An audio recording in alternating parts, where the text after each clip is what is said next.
Listen here, girl. I know you think it's a game, but it is absolutely not. Okay, this is the energy supplement from Just Move Supplements. That's right. It's damn near all gone, girl, and that's because I had to get that energy up so I can complete the workout, so I can give y'all this body, this transformation, get into it. Okay, and I'm done working out now, so that's why we're moving on to the protein shake. Oh yes, it's already in there, girl. It's already made right here. This is the mixture of the banana pudding, the chocolate cake, and the buttercream cupcake. And you really want to be fancy, you can go ahead and add that blueberry muffin if that's what you want to do, girl. But for me, it's these three right here. Okay, you put that with some almond milk, you mix it all up in honey. Okay, your muscles have gained life, new energy, agility.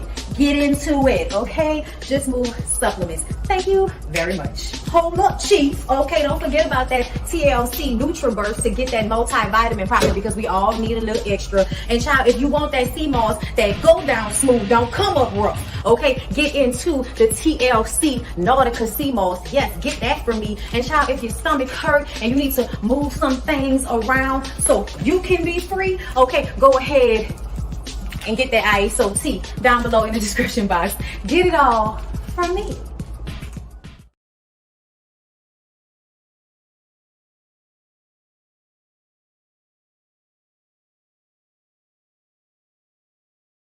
Come on in, come on in, come on in, not come on in, not come. Sorry, y'all know I'm weird, whatever. Hey everybody, what's up? It's your girl BondyBlue. So let's go ahead. Hey everybody, what's up? It's your girl BondyBlue. Okay, follow me on Instagram and let's get into the video, right? Hey y'all. What's going on, girls? What's going on, guys? What's happening? Okay, we are back. I'm finally able to sit down and give you guys scripted TV. Hold up, y'all. Had to get a little light up in here. Girl, they waited all day. Had a little, they're supposed to bring my food. And I had to wait for them to bring my food, girl. But I'm coming because we got to get into this. But let me just get one more bite of this sandwich, girl. I'm sorry. Hold up.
We ready?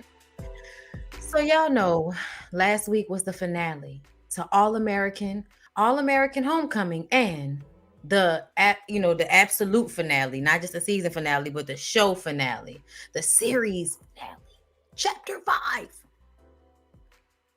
This Is Us. I love This Is Us, you guys. I'm sad to see it go, but I understand these things have to run their course, And these writers need to go on to other shows and grace those other shows, because, child, the This Is Us writers are some of the best damn writers in the business, if you ask me. Like, I don't even understand, okay? Who's touched over there? Somebody's over there touched. when it comes to like some type of connectedness with the way that they write. Okay. Because it's real. That's how I feel. So, hi everybody. Thank you so much. Okay, y'all know Bonbons in a house. Okay, squad. You know we're doing it. We're getting into it. I appreciate y'all for coming through, for letting your presence be known. So let's go ahead and get into This Is Us. All right, because y'all know right after this we got a BondyBlue show. This is the warm up. This is the prelude. Let's get into it. Okay. You don't think you want All American Homecoming to come back for another season? Ooh, that's tough. We'll talk about that when we get to it. So, This Is Us. Y'all know this is the last episode. This is also Rebecca's funeral. Okay. There was a program put out there to everybody. We saw it. It made us sad in real life. We had to remember that Mandy Moore is not dead and she is a real person. And then we had to collect ourselves. Okay. Um, yeah, I was emotional. One of the memories that Rebecca said it would be so hard for her to let go of was the memories where they were doing nothing. Nothing big was happening. They just stayed in the house and played pin a tail on a donkey. All right, something they used to do. One Saturday, they all stayed in the house and Kate wants to play Foursquare. The boys complain. Then they watch home movies. The boys complain. Rebecca finds out that the reason why Kevin is complaining is because the kids at school laughed at him because he couldn't do a pull up in fitness class. Okay, because y'all know they did a fitness test in gym class. So, okay.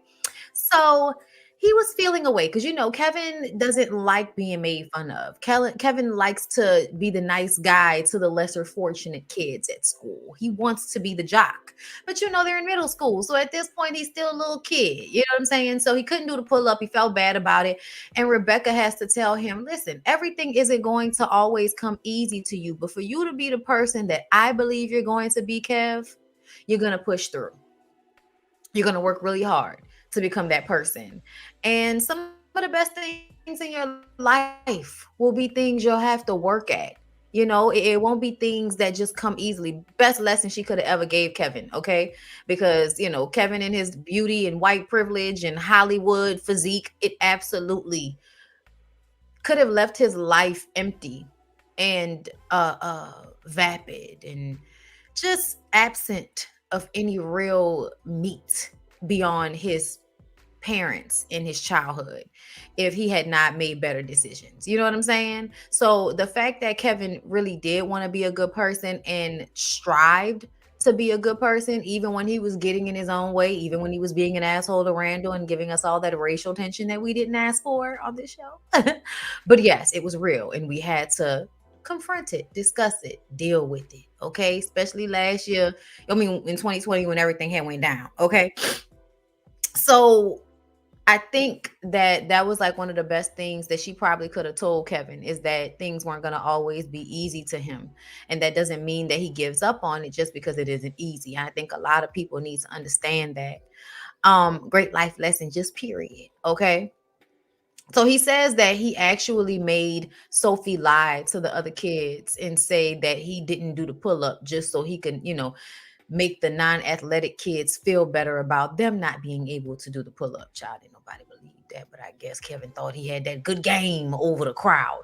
Rebecca has to tell him, the doctor said you're going to be a really big jock when you grow up, so don't worry about it. And he was right. Kev was a jock.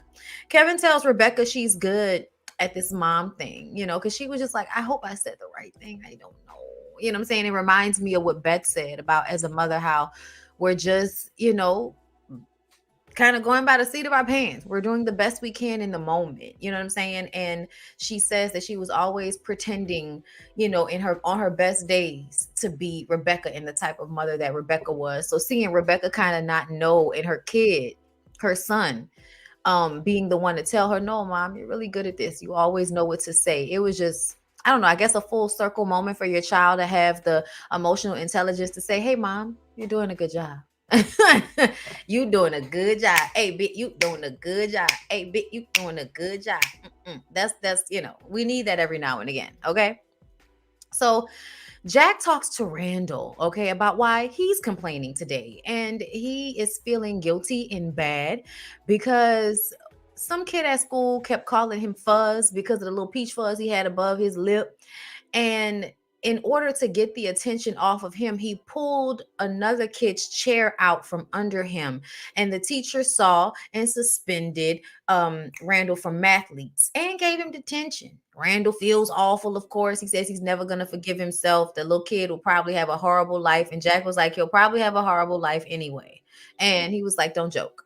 Don't joke. And it was so funny because Jack was like, it's really hard for me to punish you when you're hard on yourself. You know what I'm saying?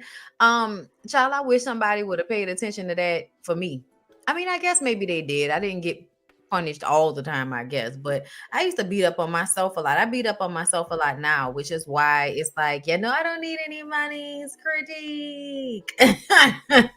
No, I got it. Okay. Um, Jack's response was to teach Randall how to shave.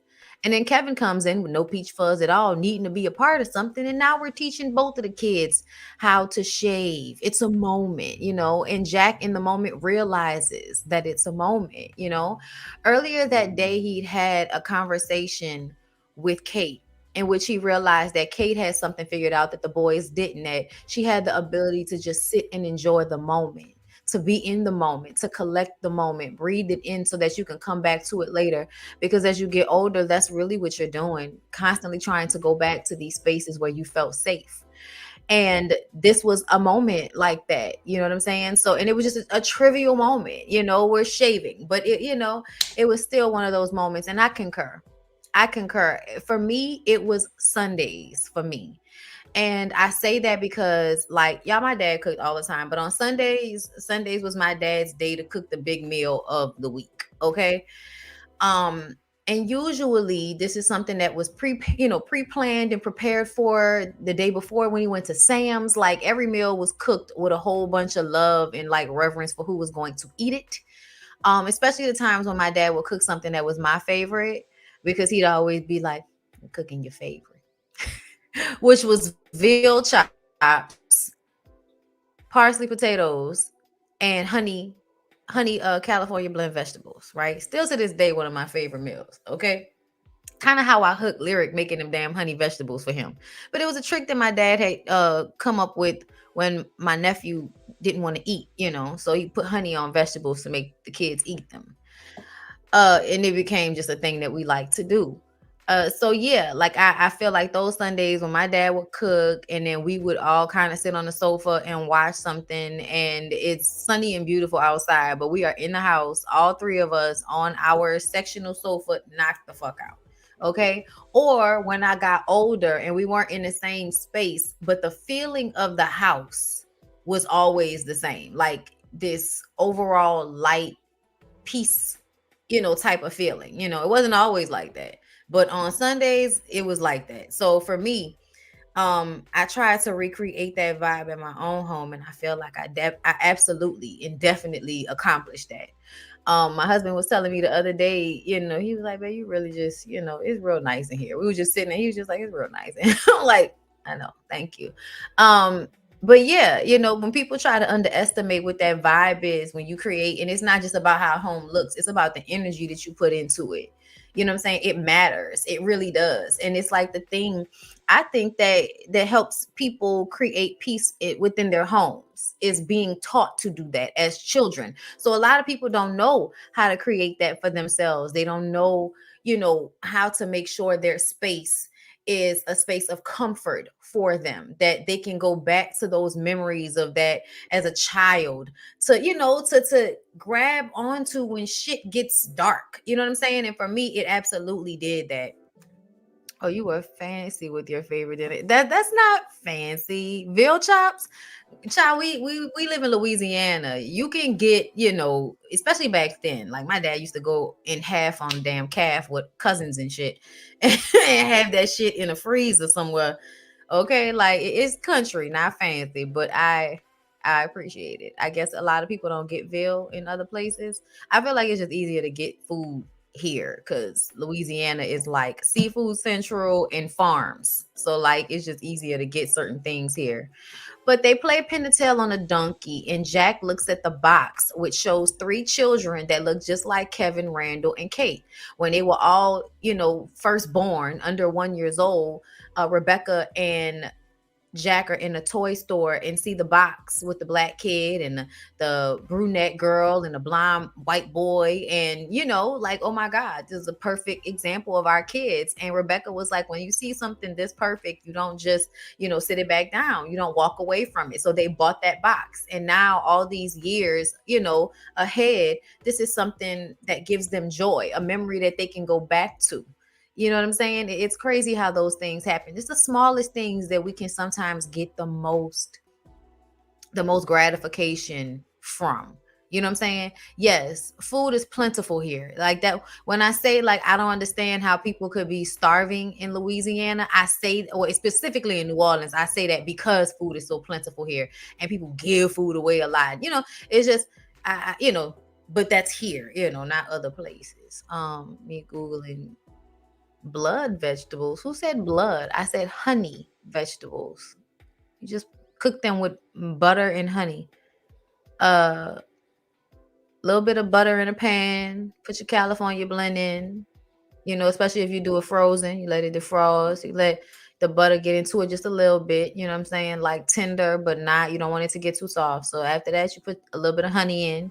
Okay, just enough to probably cover the bottom of the not a lot, especially at the beginning.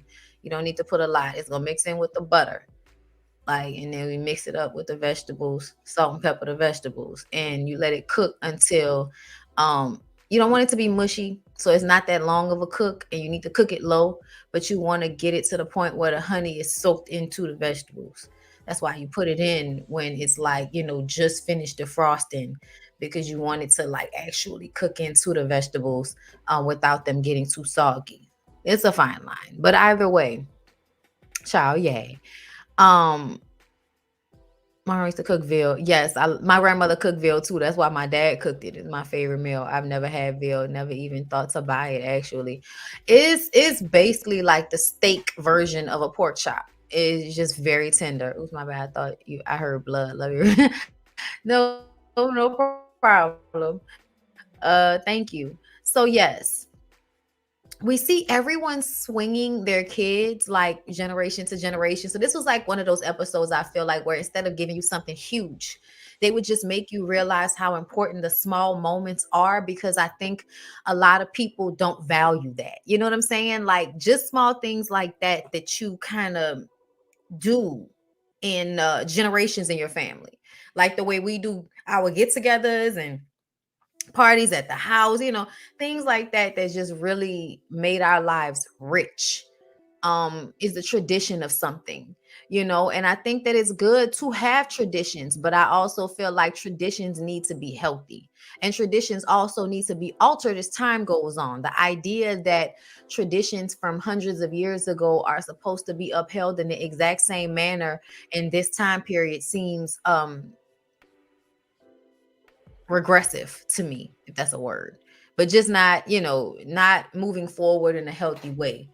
Because I feel like people try to hold on to tradition in an unhealthy way in this society versus realizing that anything can really be a tradition. Something as simple as swinging your damn kids on a swing. You know what I'm saying? We saw Rebecca as a kid. Then we saw Rebecca and Jack doing it with the kids. Then Randall and Beth doing it with their kids. Then Kate and Kevin doing it with their kids. And then we saw baby Jack all grown up doing it with his kid. And it creates the moment. It creates the line. You know what I'm saying? Through everybody. All of these little invisible small lines connecting us. The shit is deep. I live for This Is Us. Let's continue. Everyone gets prepared for the funeral. Beth and Randall bang out a worst case scenario, which is something they often do, and I love that they do this. He couldn't think of one, but Beth could. Went straight off rip. Okay, you lose it. All right, we bury your fourth and final parent, and you spend the rest of your days in the Winnebago traveling back and forth between all of your dead parents' resting places. And have I even added in Miguel? Maybe you'll want to go to Mexico and look into his life story. Was it Mexico or Puerto Rico? I think it was Mexico. Anyway, Randall says, I'm appropriately saddened. I got it. Okay. And when y'all know, for a long time, we had to worry about Randall jumping off the deep end. And this is something that he has dreaded for so long. You know what I'm saying? For it to finally happen. Yeah, everybody's a little worried. We're a little scared. We're on edge, okay? So yes, Toby is also there to support. He tells Kate that Rebecca was really proud of him and I'm sorry, really proud of her. And he loves her. If he could do it all again, he would. And I love that about Toby and Kate's relationship is that they still have love and respect for each other. And it's Puerto Rico. Okay, thank you. Um, it's the idea in relationships, y'all. I think nowadays I hear so many people feeling like they are validated in holding on to negativity from past relationships to the point that they can't move forward with that person because they're holding on to what happened during the relationship when the relationship is over. Okay. I really do feel like there is a healthy way to move on from relationships and still be around those people in a healthy manner if you can let go and realize that was just for a time. Now I'm moving on to this next phase of my life, this next person in my life. That was just for that moment. If you could commit that to your understanding, then you could easily let people go when it's time to let them go, and you can have those relationships in a different capacity, because sometimes you need to have a different relationship with a person. When you have to co-parent and you're no longer married, you still have to have a healthy relationship with that person. So you have got to figure out a way to let go of whatever happened in the romantic relationship so that the co-parenting relationship can be healthy for the child. So when I see Toby and Kate in this moment, it reminds me of how fruitful and beneficial it is when adults can put their bullshit aside. Who? For the kids. Okay. And I feel like a lot of y'all these days have no idea, no capacity on how to put y'all bullshit aside for the kids. And I think that's really sad. I think it's really sad. And I think it's a degradation of society for adults to not know how to put their emotions and just to the side. You ain't gotta bury them or nothing, but just slide them on to the side when the little people come into play. Okay. Because these moments are big for them. These moments create who they become in the long run. So that's why you got to handle kids with care when they're young. That's why nature created the children to be cute, so that we would want to be all of the good things for them, so that once they're adults, they can deal in life without having to think about their childhood as something that was so traumatic that now as an adult, they don't know how to function in a healthy manner. And I feel like a lot of adults don't realize that when they decide to be childish, when they decide to handle the relationships in a immature manner, okay, it really just ends up hurting the kids and it ends up hurting the family. And I guess people don't care about that, but you should. You should, okay? But moving along from there, Uncle Nicky tells Kevin before he came banging on his trailer door, Uncle Nicky had it good, okay? He didn't care about anything. The good thing about caring about, he said, the good thing about caring about, I'm sorry, let me say it again. The good thing about not caring is that when things are gone, you don't care. But see, when you do care, it makes people leaving and people dying so much harder to deal with. But Uncle Nicky still seems to be taking along better than anybody else in his family, and he's one of the oldest. So it made me feel like, regardless of the fact that it was hard and it's hard going through these moments, it's still worth it, first of all. And that Kevin did his parents justice by wanting to be a good person to the point that he actually saved Uncle Nicky's life. Their overall family existence at this funeral, with everybody together, everybody being there in support, everybody loving each other. Like, this sad moment turns into a happy, good moment, just because all of the decisions that everybody had made over the years had still brought them there together and loving each other and being there for each other instead of being out separate in the world and trying to figure out a way to deal with trauma, deal with relationships, and deal with shit on your own, which is not always easy, which is why it's so great when families can be healthy for each other. I love when I see that, there are families that still keep in touch and that do things together every year, and every few months they have get-togethers. That was something that I grew up having in my life a lot, and I benefited from it because there were so many people in my life that I guess created examples for me to pay attention to, whether good or bad.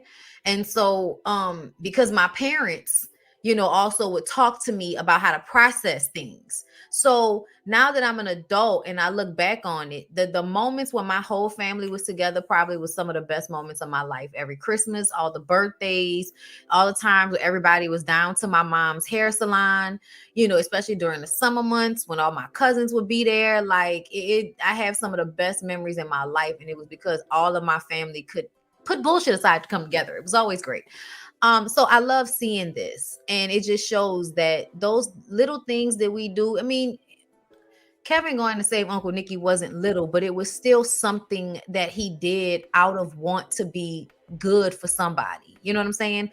Of wanting to be of help to somebody, even if it was for selfish reasons initially. I think ultimately doing the right thing, even for selfish reasons, is still doing the right thing.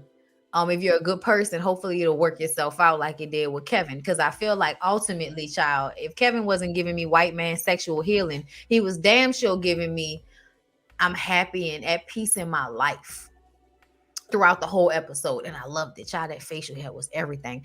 But when Uncle Nicky told him, you really fucked up my life. Your mom and dad would be ashamed if they knew what you did to a sweet, sensitive old man like me. You dick. It was hilarious. I loved it. It was just like Uncle Nicky to have like this very sarcastic moment with Kevin. So we glazed over the funeral, but somehow I still wanted to cry. I don't know how that happened. It was like a montage of the speeches.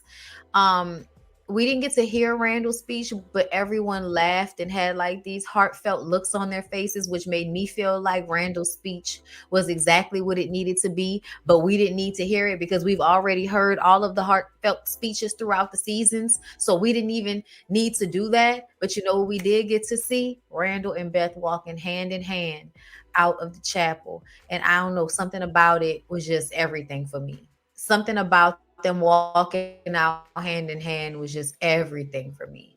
Randall talks to his girls about feeling like everything is pointless in this moment. He said he spent a lot of time being scared of losing his parents.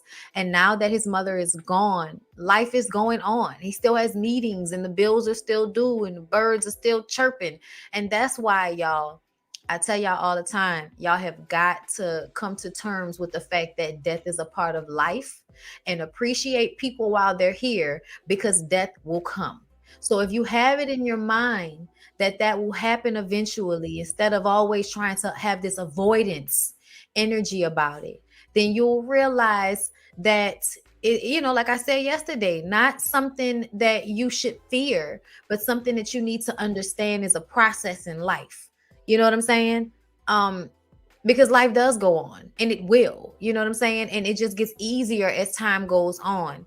But people really plummet sometimes when they don't have a better understanding of death and a healthier understanding of it. Because I feel like some people feel like it's this, I don't know, like this dark dot end to something. And I don't feel like that at all. I feel like it's just a transference of energy from one plane of existence to another. And in that, there is still some access or connection. At least I feel so. So ultimately, I feel like, death is only a removal process, but not necessarily taking the energy or the spirit of the person away from you. Um, that's why you shouldn't spend so much time being scared of losing anybody. More so enjoy them and pray over them, because honestly, Randall and them got the best overall outcome that anybody can ask for. To me, it's not that you die, it's the way that you die.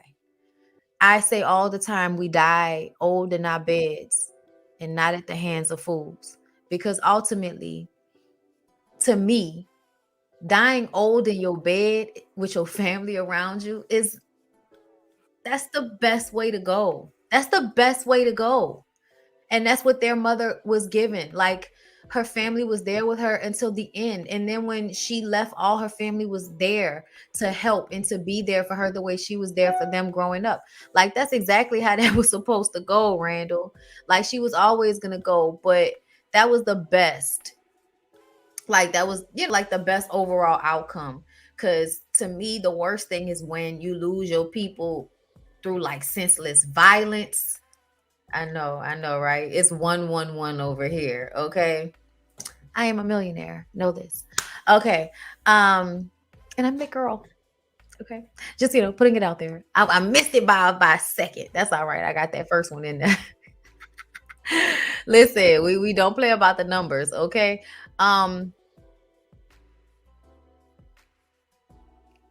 Deja tells him that he's going to be a grandfather, remember? So there is a connection, And then we see this moment from the past with William saying goodbye to Tess and Annie before him and Randall went to Memphis. And he says, being a grandparent, y'all, this moment made me cry like a motherfucker. He said, being a grandparent is such an unusual thing, to love someone so unconditionally while knowing that time won't allow for you to be a big part of their story. He says, I don't even really remember my grandparents, just fleeting memories and smells. He says only now can he see how intensely his grandparents must have loved him. He wonders what Tessa and Annie will remember about him. Girl, I'm trying. Woo. Okay, Randall says they'll remember a lot.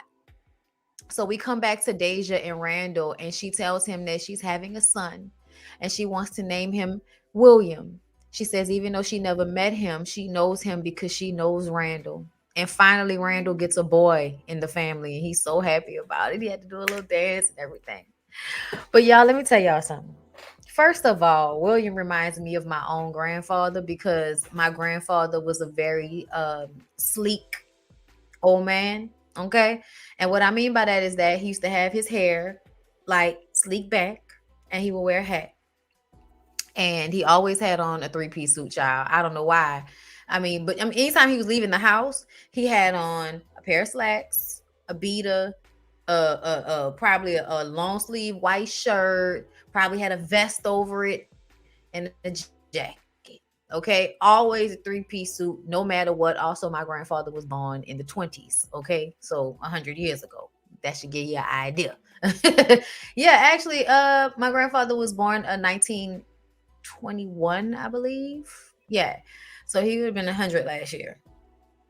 So, which is funny because his mom lived to be 100. She was 99 when she passed, I believe. She had just turned 99 when she passed.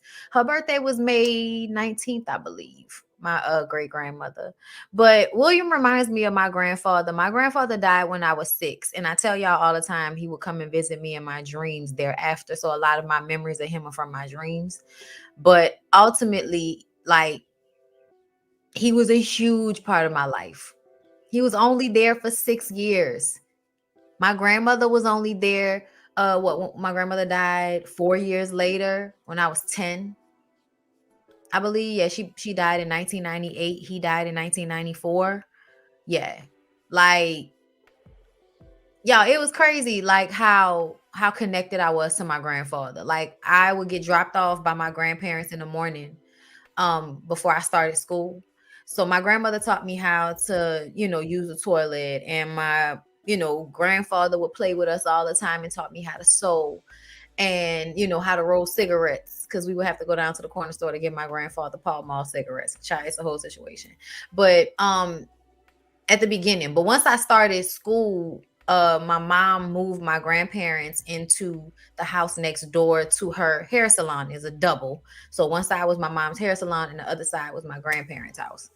And I I spent a lot of time with my grandparents, and to the point where I would like brush my grandfather's hair every morning and pick out whatever suit he was gonna wear, and I'm like, that was my guy. That was my guy. Like my dad was such like a strict figure in my life, throughout life, because he was a strict person. My grandfather was such a sweet and laid back person, and really, I remember they said he only would like raise his dick, and remember him raising his voice a few times in life because he just really, was a cool, calm type of person and just had an overall energy of just sweet. He was just a sweet man. Like, I don't know many people that have anything different to say about my grandfather except for the fact that he was a good man and he was just a sweet man. Like, that's how he was. So growing up with him, like in my life like that, was very big. You know what I'm saying? Regardless of the fact that he was gone so early on. My mom's parents, my dad's dad died when I was like 2. So I really don't remember him. But my grandfather on my mom's side is the one that I used to spend so much time with. So moving on, y'all. We come back. Kate and Kevin join Randall on the porch after Deja and the kids walk away, and they talk about what they're gonna do moving forward. And Kate just wants them to focus on fulfilling their dreams and doing it big, like Rebecca told them to. But she's scared that they're gonna drift apart. And Randall says when he closes his eyes, the first family he sees is them and their parents, and then Beth and the kids. So for him, they won't drift because that's his family. And they all agree that that's how they feel about each other. And then they do the first came me and dad said G. And then came me and mom said we. And then came me and they said that's 3. Big 3. You know what I'm saying? So it was a moment, y'all. We was trying not to cry so bad.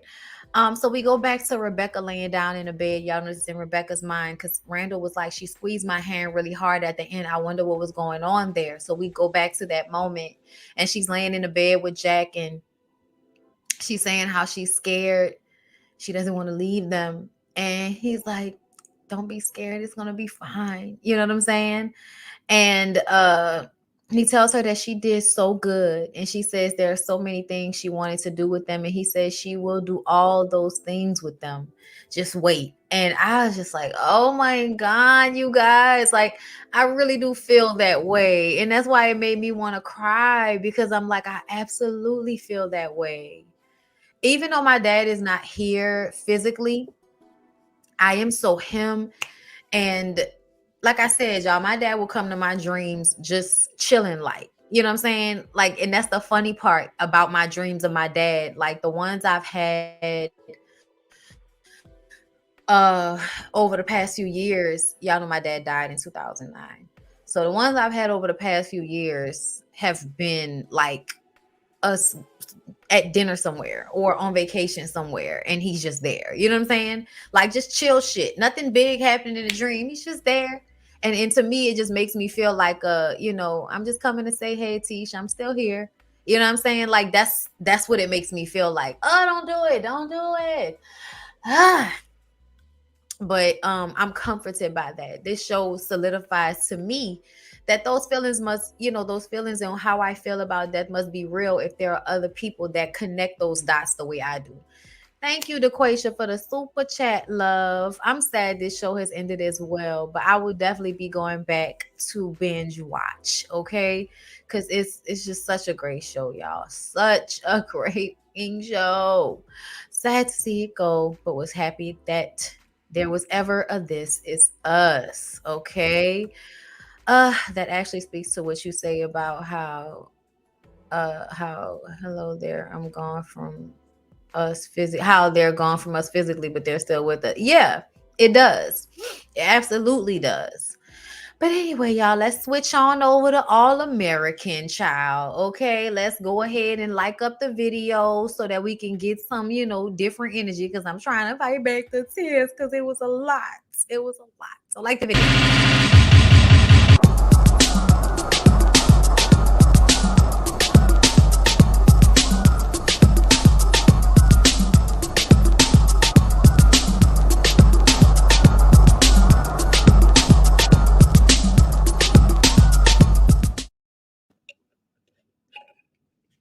Okay, look. Me and my little leafy iced caramel coffee, girl. With some ice, a little caramel. You know what I'm saying? Like that. All right, y'all. Let's go ahead. Whew. Y'all, we're gonna take a deep breath. We're gonna relax our throat, okay? Because you know what I'm saying? Relax, relate, release. Okay. Okay. Release the cry in the throat. Release the cry in the throat. Because that's what's going on. I feel it. I feel it. I feel it. All right. So let's get into it. So, All American. We left the kids having a party, that Halloween party. It was like a murder mystery where they had to solve JJ's murder, and it turned out that it was everybody that contributed to the death of JJ over the next decade because they fell apart as friends, and he trying to make sure that they keep it together. So the police bust in and make the kids lay down on the floor. But Coop mentioned the no-knock warrant law that Laura fought very hard for. So they had to go ahead and get the fuck out. The parents show up and ask what the hell happened. And Liv explains that she thinks it was Wade. Wade was digging into, because she was digging into Wade's past. So now, he's digging into her ass by calling the police on their little party. She found out about how messed up he was in high school. He bullied a kid and the kid tried to kill themselves like twice. Spencer says, let's wait for the police to trace the call. And Olivia gets upset with him because it's like, I'm telling you who it is and you saying we should wait. And I get that, Olivia, but you should still wait. The you gonna do? All you can do is report on what the news. So you need to let the news happen. Calm down. Why is she always looking for a reason to be mad at Spencer about something? Am I the only one that feel like Olivia always trying to be mad at Spencer about something, no matter how good he tries to be? This is starting to feel abusive, Olivia. It's starting to make me and my homegirl sad. The way you treating Spencer. Okay. Y'all know we do not like to go up for the boys around here over the girls. We don't. That's not what I do. Okay. I am not out here trying to like emotionally tie myself to it. I don't know. I'm a woman. I ain't never had enough. Okay. So when I say Olivia is starting to work on my nerves, I mean that shit. Okay. Because she's half Karen. It's really tapping into the white woman of it all. Like, ma'am, your mama ain't even this Caucasian with the audacity, like the audaciousness. Ma'am, pull it together. It's doing too much for everybody. We don't like the way this is turning out. We wanted this to be a cute little situation. We wanted you and Spencer to make it last forever, but it's not gonna happen. We can see he gonna have to find him an old down to earth chocolate complected woman that's going to understand the assignment. You know what I'm saying? Like, do you, I'm gonna do me, and then we're gonna come together and do us. All right. I'm gonna tell y'all something. If Spencer start fucking with that girl, what's the girl name who helped him with his branding? I'm gonna be here for it. That's all I'm gonna say. Olivia is making it so that we're gonna be here for it. Y'all, I feel like I got something in my eye. A lot of times it'd be like my lash turning into my eye, irritating the shit out of me. Ugh. I need eye drops. I need eye drops. It's getting itchy. Okay, I'm sorry. Anyway,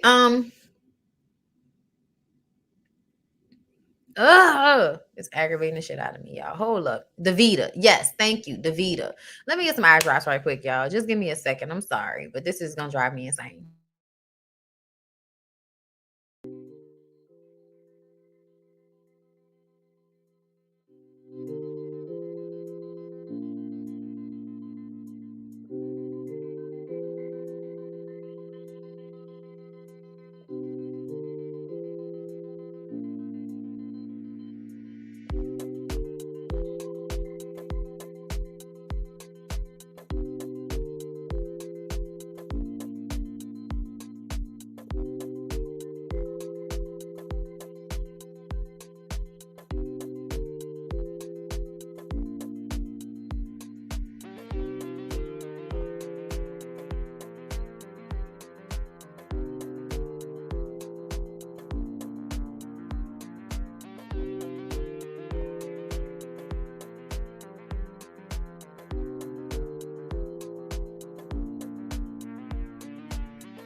Okay, I think I got it out. I think I got it out. Okay. All right, y'all, back into it. So Spencer says, let's wait for the police to trace the call, and Olivia gets upset with him.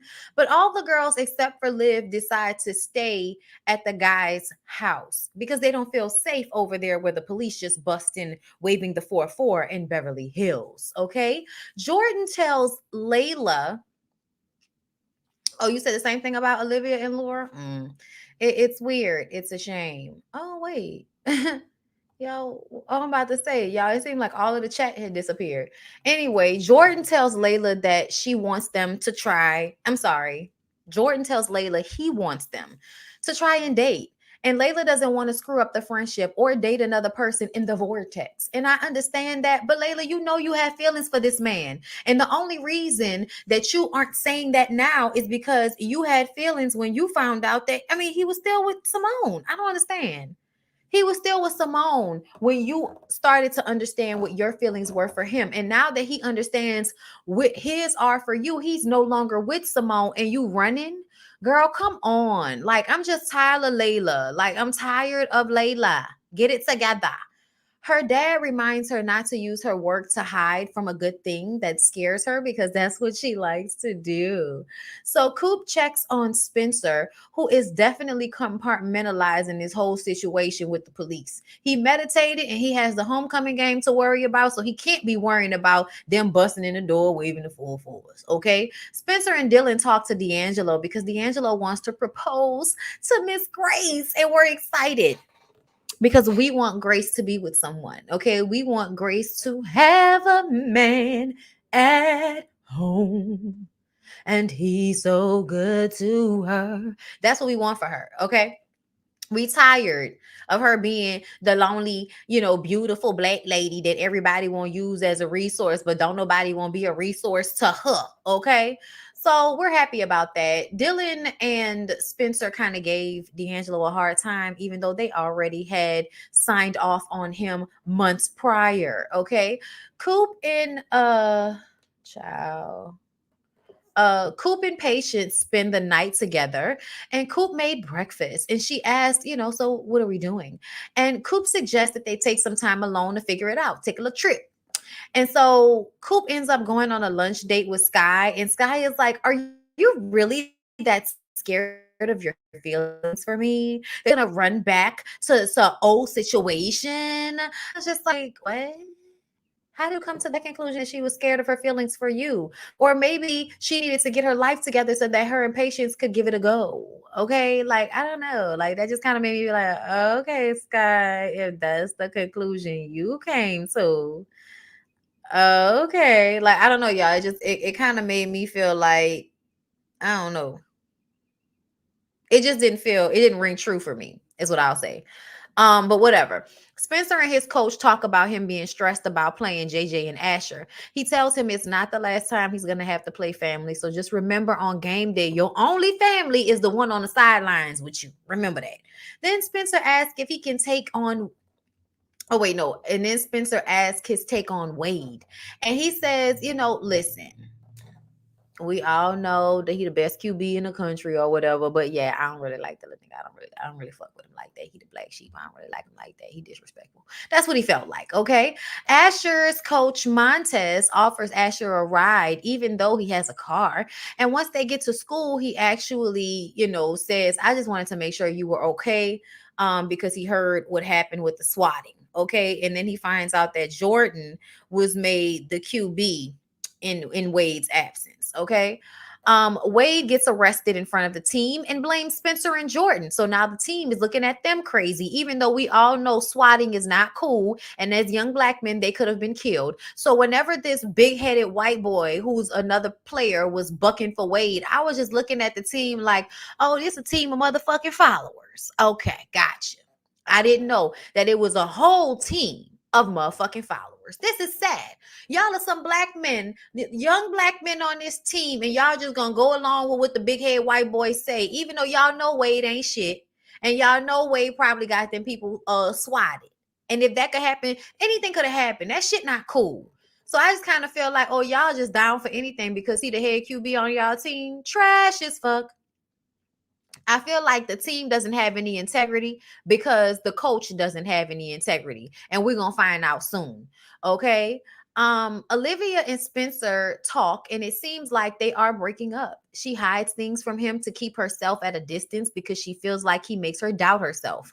Wade gets off. They said that the call didn't come from boy. First they said it came from his phone, and then oh yeah, it was a slap on the wrist because for some reason, even if you get caught swatting, there aren't any real repercussions for the situation, especially if you got money and you are, a A1 QB football player.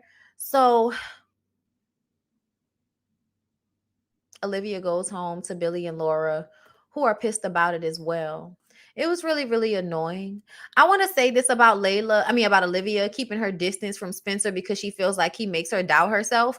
I felt like that is your own doubt, Olivia, because it wasn't just what happened with Spencer a couple of episodes ago. It was also the way you weren't paying attention to Jen, her sponsor, her sponsoree or whatever. You know what I'm saying? Like you weren't really clued into what was going on with her.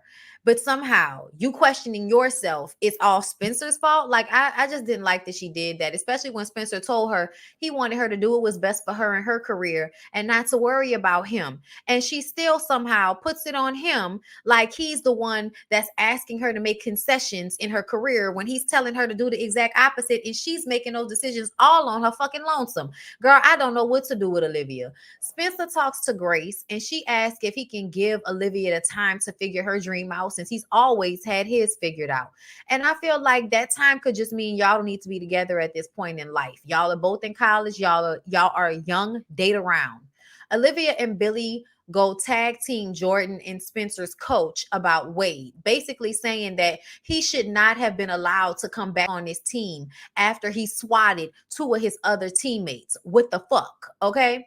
He was dismissed. Okay, he dismissed them at first. Coach Garrett. He dismissed them at first. And Livia brought up how badly Wade bullied his high school team players or whatever. And the kid tried to commit suicide, like I said.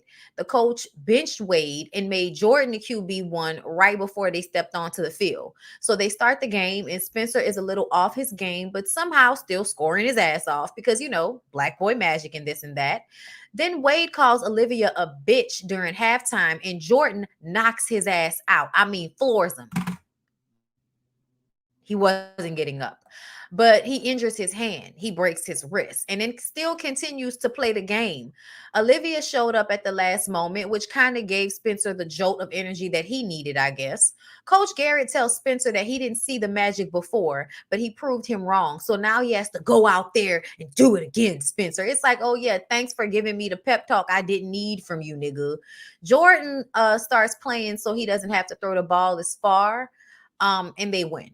Like to see him play like that, I love that. Like at the end of the day, my hand fucked up. I can't throw as far, but I know what I can do. I can shake these niggas up and toss this shit to Spencer real quick. And that's what that's what he did. And they won. Okay.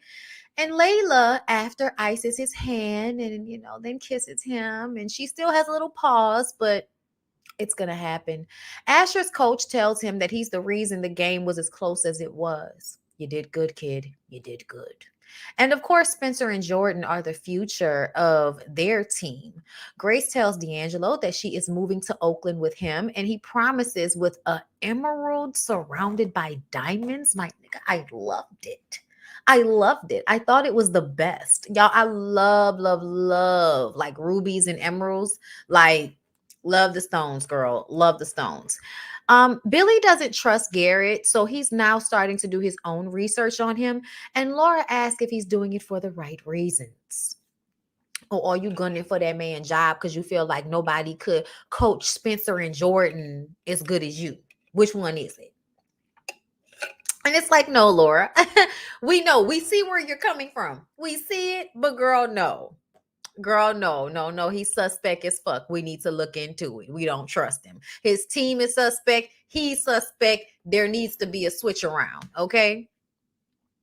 I love how Asher didn't let them know Jordan was hurt. Yeah, I saw that. He noticed that he was hurt and didn't say anything. And the coach was like, you was still, I mean, he didn't say he was hurt, but he told him how to run down on him. You know what I'm saying? It was still close, but he ain't dog his boy out completely. Wade rose up on Olivia on like the promenade, dark at night when nobody else around. We didn't know what was gonna happen, but sis had her taser on lock. I was like, y'all gotta get y'all tasers from Amazon. Stop playing. He says he heard she's been asking around about Garrett, and he has receipts on Garrett. And if he's gonna go down, he's not gonna be the only one.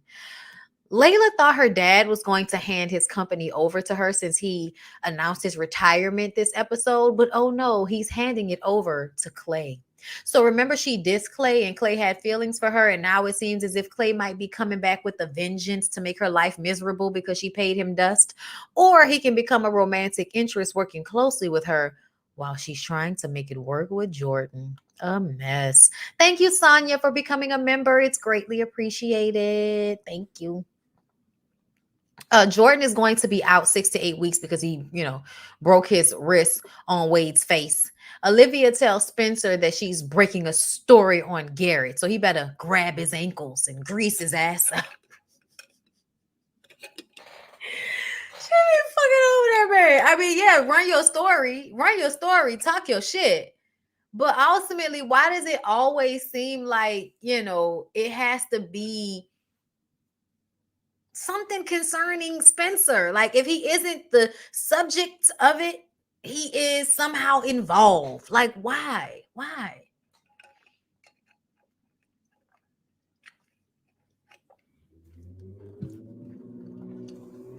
That was good adapting that Jordan did. It speaks to his leadership and quality of player. It does.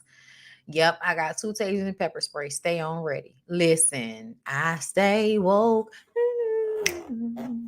I stay woke. Not that ending was not it. I'd rather want a pregnancy scare. Who you wanted to be pregnant? Every time somebody get a leg up, here come Olivia with a story to bring. Now Liv gonna fall for Wade. Bet $1 million. No, she won't. She won't. He had her swatted. He called her a bitch. Brother broke his wrist. She not gonna be with him. How you gonna pass your daughter up and give your company to some guy and not even give her a heads up? She had to find out as Clay walked in. Well, first of all, she the one that said she didn't want it. She the one that said she wanted to be independent. Well, you independent. Remember? That was, she the one that wanted to do it for sisters are doing it for themselves. That was her. Standing on her own 2 feet. That was her. Bring it on down there. That was her. And so this is what happened. But y'all know Olivia daddy ain't shit. Y'all know that. Anyway, y'all, let's move on to All-American Homecoming. So y'all, Coach Marcus is in his house sweating, stressing himself the fuck out, not taking his medication. Okay. It's still homecoming week. We still have to save Brinkston. And Simone is still not on the tennis team. She's not in the top 6. She's on the team, but she's not in the top 6, which means she's not playing. President Zeke brings in JR's dad as coach to the team in Coach Marcus's absence. Damon is not happy about it because he feels like you're the reason why my mother gave me, back to my daddy and I didn't have a relationship with my mom. It was all because of you. Simone's mom calls with an open spot at GAU, which is back in LA with Jordan. So Simone possibly could be going back to LA to go to GAU with Jordan, who's just now figuring out that he wants to try to date Layla. Yeah, I don't know what's going to happen here. We're all nervous. JR's dad comes in wrecking shop and changing positions, not giving a fuck about what Marcus was doing with the team beforehand. And Damon tells him off and walks away. He tells JR, the coach that is, you're going to have to get your brother together. And he was like, nah, I'm going to let you work that out on your own. Okay, because JR is still feeling a way about, his dad. Later, he confronts him and Damon confronts him in a coach's office. And it seems he tried to keep Damon at first, But one day, JR got a nosebleed and knocked Damon over. And so that's how Damon got the scar on his forehead. And when they brought them both to the ER that night, he decided that he couldn't have another man's child in his household in their already broken chaos. He had to protect his family from a baby. Damon says he didn't need to protect his family from him. He needed to be protecting his family from his damn self because he's the one that did all the damage. Okay. Your wife leaving you and you're about to lose your son if you don't stop being an asshole. Okay. We don't know what the deep rooted issue is, but there seems to be a detachment from emotional connection, sir. Get it together. That's really be what wrong with a lot of you men. Y'all have like a huge detach from y'all emotions in a way that makes it hard for your children to see that you are compassionate adults. Like it, I really do feel like men need to like be more compassionate. I don't know what's wrong with them, but like it's not cool that you don't have compassion, not even for your children, not even for women. It's a problem. Yes, people with bipolar, please take your meds. It's not a game. Mental illness is serious. I feel like it's just like being born with any other, ailment that you have to deal with throughout life. You know what I'm saying? Please take that fucking medication. God didn't put doctors here for no reason. Keena goes to help Marcus because she understands what it's like to deal with a man that's going through, something of this nature where they're not all there mentally. So she goes and tells him that he needs to take that damn medication, and he does. And she stays with him and makes sure he eats. She goes to get the medication. She gonna help Marcus get on a good foot. And I kind of felt like if Marcus can get on a good foot again, he will be good for Keena. Keena needs somebody to care about her. She been sitting up there taking care of this cheating ass husband of hers all this damn time, and now she can't even hold him responsible for lying to her about the paternity of their son. Okay, this huge thing that he lied about all their fucking lives, and she can't even say anything to him because he has Alzheimer's. And she got to take care of him. Ain't that about a bitch? Oh, Lord, I pray for Keena. Simone is feeling terrible while helping the other kids put the word out to help Brixton stay open, knowing that she plans to transfer to GAU so that she can have an opportunity to play during her freshman year. When she finally tells Keisha and Nate, Keisha feels like she's the only one trying to keep them all together. Okay, Brixton has been her only constant since her mama died. I'm like, girl, what about your daddy? But I guess, the Brixton daddy thing is tied together since he works there. Simone, in my opinion, can't carry the show.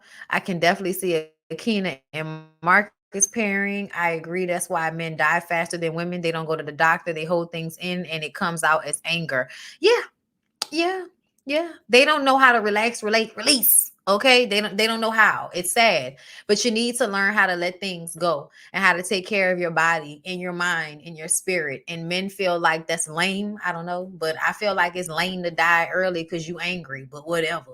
I guess we all have our different ideas of what lame is around this bitch. I think you should be trying to live healthy as long as you can. But to each his own. The kids do a step performance talking about stepping coming from the gold mines in Africa and slapping their boots together, created their own Morse code. I love that because I forgot that. I did not know that. I feel like I knew that, but they forgot that information because I went to Clark. So I'm sure they told us about that at some point because they used to have us stepping all the damn time. But yes, I loved it. I thought it was amazing. And then Keisha performs to the a cappella group singing, and Cam, who didn't know if he was going to come, came and sang. So she was dancing and he was singing, and then they went off together like a cute little couple that's performing together. It was cute. It was real cute to see Keisha and Cam on stage together. But it was short-lived because right when they went backstage, we found out they made the money, but they were short $1 million. I said, child, somebody gonna come up with that million. Simone and Damon talked about him confronting JR's dad. And he tells, it was a conversation basically where they just kind of solidified the fact that they could be friends, period. Then he tells Thea that he's all in with her no matter what, because she, I think, felt that he wouldn't really want to be with her if she, I don't know what she thought. I don't know what Thea was on this episode. I know she hurt her shoulder and her shoulder was tripping right before her tournament. Um, oh yeah, she blamed Simone. Yeah. I forgot about that. We're gonna talk about it. Brixton's baseball team plays Coach Shaw's team. Um, in their little homecoming match, and the anti guy Lando comes over and was like, I'm really sorry to hear that Grayson's closing, but I'm still gonna beat your ass. It's like, man, get your fine disgusting ass away from us. He is fine. The little dude that play Lando, he fine. Anyway, so but he the type of fine that you kind of feel like, until you grow facial hair, don't talk to me. Because they think too highly of themselves. Nah, nigga, grow a beard, then you can come talk to me. Anyway, I don't like when niggas be sticking their chin out at me. I'm like, don't stick your chin out at me, old fine ass nigga. I don't like that. Anyway, Damon was struggling throughout the game, and Marcus shows up to tell him to get his head out of the, out. I'm sorry, to get out of his head. I'm about to say get his head out of his ass, but no, get out of his head, because he was all in his head with everything that's been happening in the family dynamic and the coach not being there. He needed some familiarity. So once Keena got Marcus to take his medication, he went down there to the field and helped Damon get his mind together, and they played and they win. So the school gets a last minute $1 million donation to save the school, like I knew they would. Cam lost his scholarship and has to pay out of pocket, but he doesn't tell Keisha about it. That was sad. Thea finds out that she tore her rotator cuff playing with Simone's racket, and she has to get surgery, and she will be out for months. Simone was called in to take her spot. We didn't see Simone play, but we know Simone got called to take her spot, right? So now she blames Simone for her shoulder being fucked up, and now she's coming after her. I say, girl, seriously? So I'm fucked up because I gave you my racket to play because the other girl fucked your shit up. I guess I should have just let you forfeit. That way you would have just not been playing now, period, right? Like, girl, what? Just trying to be a friend, and somehow I still get blamed because you jealous of the fact that me and your old man got a friendship? Really? Okay, Thea. I was mad at Thea. I was like, why you want to be this? Why you want to be the bitch? Like, why I gotta be like this, Thea? This not what we wanted for you and Simone, but it's cool if y'all gotta have a beef. But I just often feel like she takes her issues out on Simone, and I don't understand why she does that to Simone, except for the fact that you're jealous of the connection that Simone has with your boy. And you know that they have that connection. You knew that. You sitting up there acting like you don't know, but you knew when you ain't care. I'm gonna need for you to get over it, okay? Blaming that girl for your fucking shoulder because you couldn't pick up her heavy racket. You should have been able to assess the fact that you was gonna hurt your arm, okay? But maybe you was swinging your ass off because you was trying to channel your anger. Girl, bye. Anyway,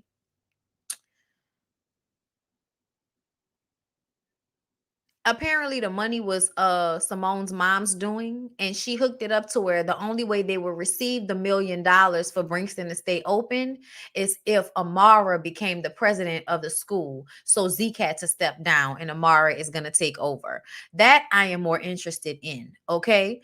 Keena did some digging and found some old tests that proved that Damon wasn't his dad's biological son, and he was actually JR's full brother, y'all. But y'all know that JR had leukemia, so his DNA wouldn't match either way. Okay? So it turns out that Damon is actually the new coach's biological son. They must have never really went and got him tested like some fucking dummies. And this man was like, I can't raise another man's son. So he sent him away, and that was his son. He thought because he had gotten a vasectomy, but vasectomies aren't 100%, they don't stick all the time. I didn't know that, but apparently all the, just like tubes can become untied, vasectomies don't always, mean that no sperm is going to get through, I guess. So yeah, broke up his family, sent that little boy to live with a whole nother family for absolutely nothing. Ain't that some shit? And then because Damon is so pissed off about it, Damon calls Coach Shaw to see about playing on his team with Lando. And I'm just kind of like, but why would you do that? You know, Coach Shaw ain't shit. Why you want to go play for him? He's only going to take advantage of you, use you, and then discard you. He's not going to do anything good for you long term. Why you want to go play for him instead of trying to get Coach Marcus back? What the fuck? Shit don't make no sense. But yeah, gave his own child away. Damon gets on my nerves, but I also feel like that's a lot to deal with. Like, he a kid, y'all. I'm giving Damon a break, even though I was annoyed. But why would they never have gotten a DNA test to make sure? But I guess because he had the vasectomy, they just knew that that wasn't his child. And she'd had the affair. So they just assumed that it was, you know, Damon's dad, biological baby. But no, it wasn't. No, it wasn't. It was the coaches. And he was sitting there looking like a fucking fool. I guess we know where Damon gets his baseball talent from, his biological dad, because JR's dad used to play baseball as well. Child, let me tell y'all something.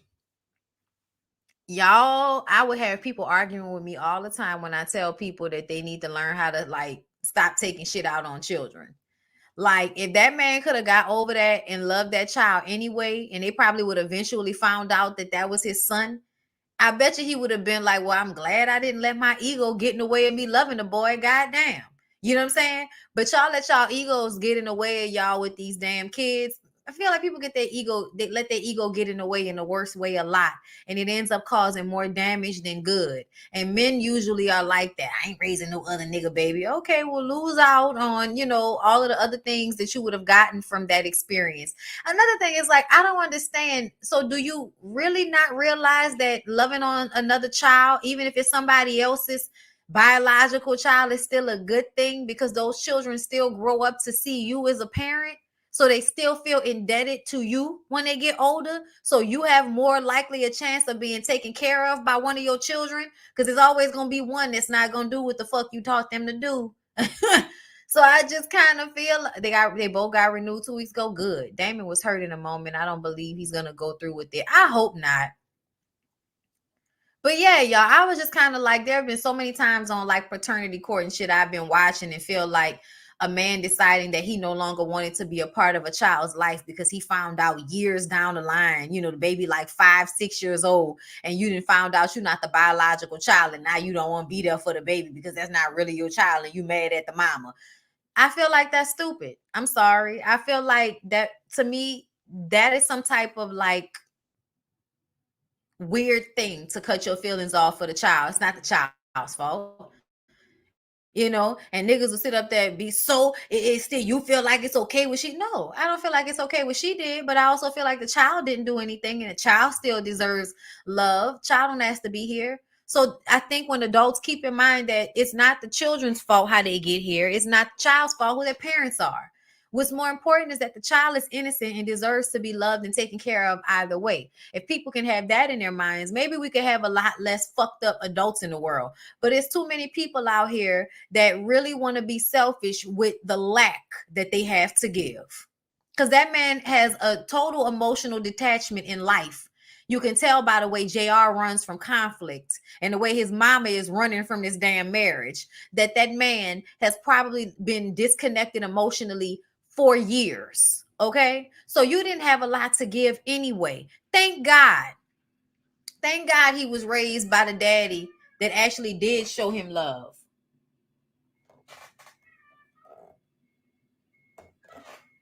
Child, what they doing? Child, what he doing? He dropping off a garbage can? What's going on? Child, I don't know. Anyway, y'all, they made assumptions based on looks and vasectomy. Yep. And should have got a DNA test. And that's what's indicated to me that he might be the dad is because he has such an extraordinary talent. But I thought, nah, turns out I was right. I agree. Damon don't need to get, especially not with Thea insecure ass. But anyway, y'all, that's it. That's all. That's all I got for scripted TV. Y'all know I'm gonna be right back at 2 o'clock to give y'all a BondyBlue show. We just gonna shoot the shit and see what I done saved in my Instagram. So y'all come on back. All right. Peace out.